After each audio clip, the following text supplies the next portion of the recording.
by these natural disasters. There's so much to do, and if you're able and capable and willing, you can really help others, even if it's just taking towels down to your local no-kill dog shelter, just for those puppies to lay on, and those kittens and whatever they got. Yeah. I just think it's important. The older I get, the more I think of others, even though I'm still a selfish bastard. Well, you got a great attitude about you, man, and it's awesome to have a little bit of fun or have a shitload of fun, but also to just to relax and realize that there are some important things out there. You're in 2 bands, you're doing all of this charity work, you're traveling all over the world.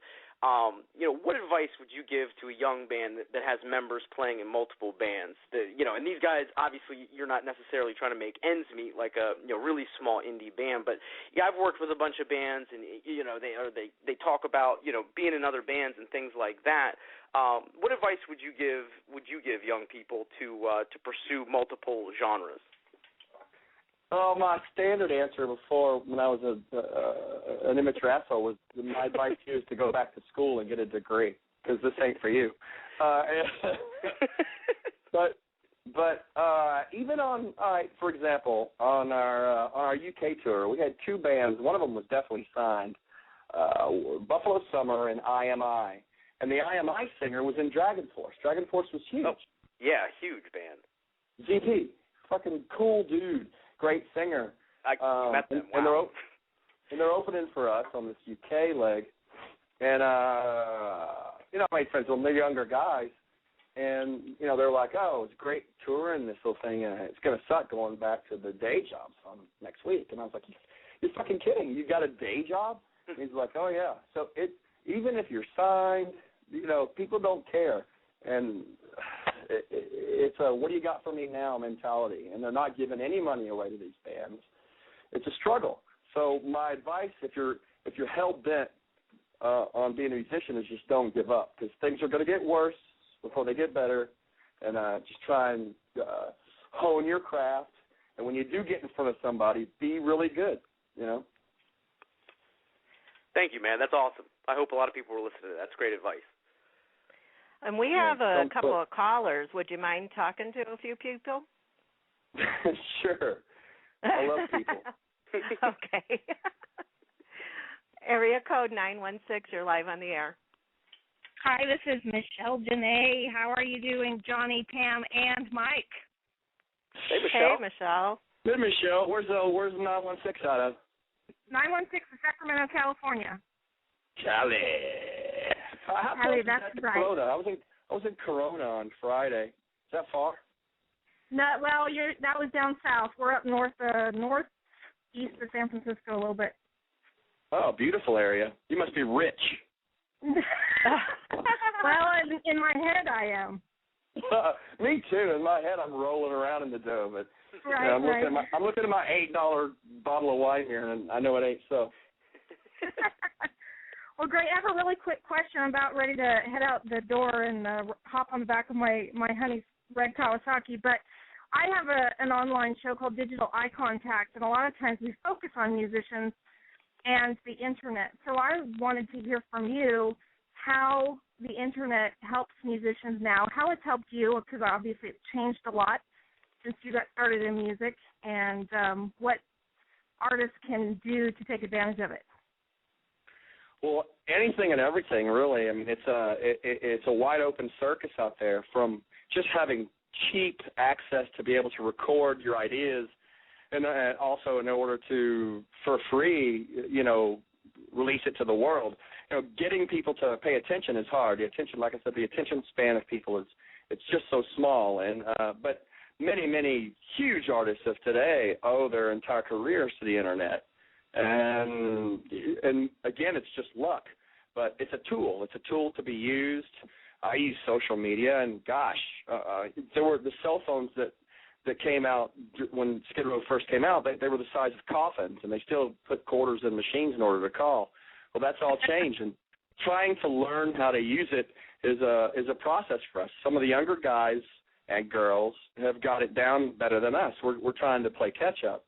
But it's just an untapped, completely wild and free That's what scares all the labels off, because if you have something good and you can get 10 people to retweet it or Facebook it, you got a shot.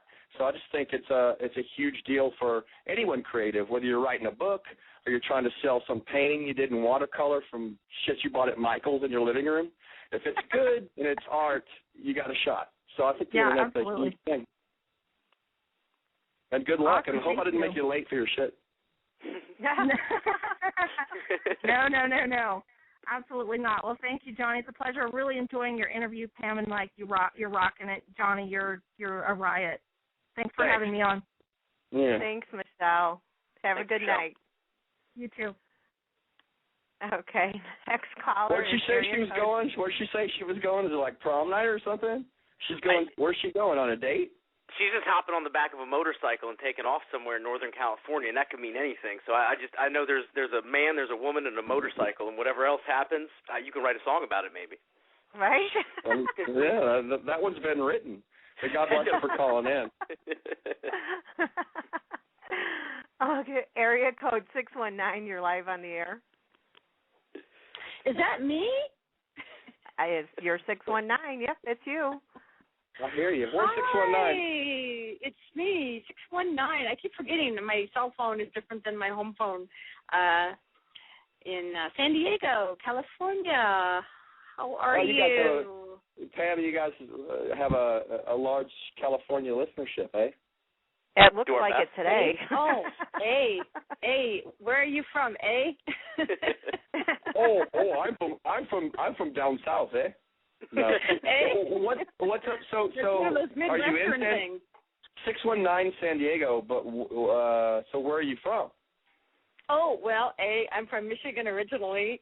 That's where the accent is. Oh yeah, Great Lakes. And it's so stupid that I have lived out here for 26 years, and as soon as I get off the phone with my sister who lives in Saginaw, Michigan, I'm like saying, "Oh, honey, can you give me some toast? Let's go out on the boat." I hear you. I mean, it's kind of scary when it doesn't take long. If I go to England, it's like I come home with an English accent, and I'm like such a dork. I'm talking, like Downton Abbey. Did you ever see the show Downton Abbey? I'm talking like an English person, like for 3 days, and it's just so, whatever your accent is, I will just mimic it, and I don't know why. But hi, California. The English thing is like called Madonna-ism. But I'm with you. Rome, when in Rome, I mean, I do the same thing when I go home and see my folks way down south. It's like, hey, y'all, what's up? The fish biting, and that kind of stuff. Where are you all from, anyway? Where in the hell are y'all from?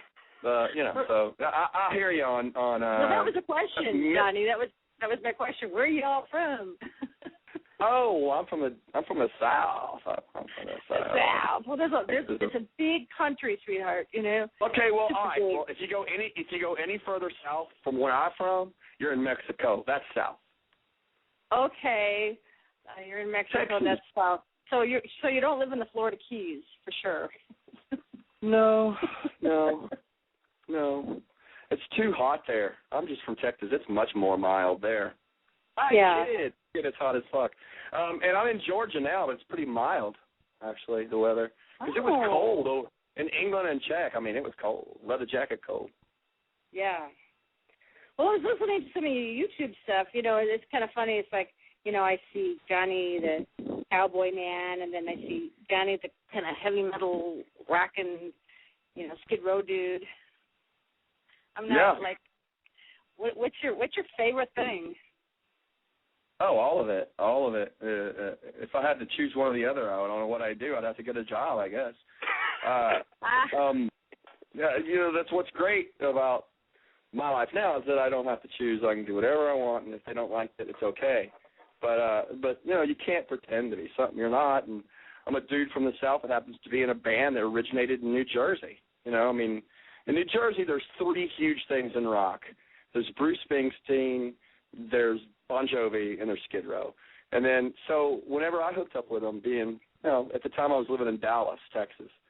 So it was like the Beverly Hillbillies meeting the Sopranos. I I cuss way more than I used to because they swear like commas and fuck. They can't order food without saying fuck. I don't know. But yeah, to choose between what I want to be, I just can't. It depends on how I wake up that day. That makes sense. Hi, Pam. Well, Michigan to California, what's up with that? Did you meet a boy or something? I did. I met a boy on a tour. I know that. See, it's either school or a boy. There's no reason. I was a singer in a rock and roll band, and I fell in love with the drum tech. What can I say? You married a drum tech? I married the drum tech. Yeah. It's kind of... well, those guys have a lot of love to give, so I'm proud for both of you. Well, I swore I would never marry a musician, but he kind of like tricked me because when I moved to San Diego, he pulled out a guitar. Damn, and he turned out to be really good too. So yeah, I'm married to like a guitar tech / drum tech / really good guitar player. So there you have it. But a musical family, Sonny and Cher. Yeah. But anyway, don't let him go skiing. I just wanted to. What's that? Don't let him go skiing. Poor Sonny Bono. No, I'm the Michigan girl, so we do the skiing. Pam, how are you? You're probably very. How old are you? You're young. You're a young girl. I have a very young voice. I can't tell you how old I am, or I'd have to tell you, and I don't really want to, because you're like one of the first people I followed on Twitter, believe it or not, and you followed me back. Bless your heart. Yeah. All those people that have like 1 million followers and they follow 14 people, it's fucking stupid. I mean, I try and follow back as much as I can. I'm like 10,000 behind, but because it takes a lot of time and devotion to do that. But if you're going to ask somebody to follow you or hope that they do, you might as well return the favor. It's just I'm probably the only one I know that does it. But I try and follow everybody, and I'm glad I followed you back. So it paid off, didn't it? Oh, and I was really thrilled, too, because I was like, wow, this is really awesome, I mean, I got kind of starstruck on Twitter, and I thought it was just really neat. So where did our hostess go? Where's Pam? I'm here. Is this Lori? Oh, there you are. I thought maybe you took a potty break or something. Like, hello, Pam. How are you? Oh, my God. Okay, so this is Lori B.B. Lewis. Hi, darling. It is me. Yes, Lori B.B. Lewis is a singer on her own, and she also played in the Buckinghams and the Mamas and the Papas and so on and so forth. She's awesome. The Mamas and the Papas. Yeah, I kind of was like an afterthought, like when the band broke up and then they reformed, and then I took Mackenzie Phillips' place, and then she went to go into rehab, and she was all the best of them do. When's your rehab trip? She was all like really like messed up on coke, and I did less coke than her at the time, so I was lesser of the two evils, I guess. So. Oh yeah, an 8-ball less, and you can actually perform. Oh my God! What was it like? How old I am?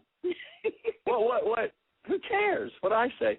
But how awesome was it to sing all the these are brown California Dreamin', with the two original papas. It was great. It was fantastic. I loved it, and I love performing. Monday. Oh my God, Monday. Yeah, I love it. Yeah.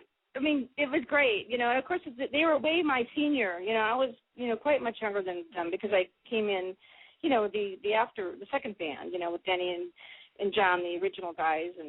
But this is not my interview. This is your interview. So I'm here to ask you things because I absolutely just love talking to you and hearing your music. And I was YouTubing you and just checking you out. And I'm just like, you're so multi-talented. You have so many different kinds of things that you do, and yet you kind of stay in your own genre. I mean, you're able to do all these different kind of music, but at the same time, you don't lose the style that you sing. Does that make any sense? It does. I'm just a one-trick pony. No. You are not a one-trick pony. Oh, no. You are a dark horse. You are a dark horse. That's a pony. Oh, no. Well, you've got some great range, and I just really love how you just throw it out there and you take chances. You know, someone who takes a lot of chances in the singing. You know, you're not just, you know, doing, you know, I mean, I really like that.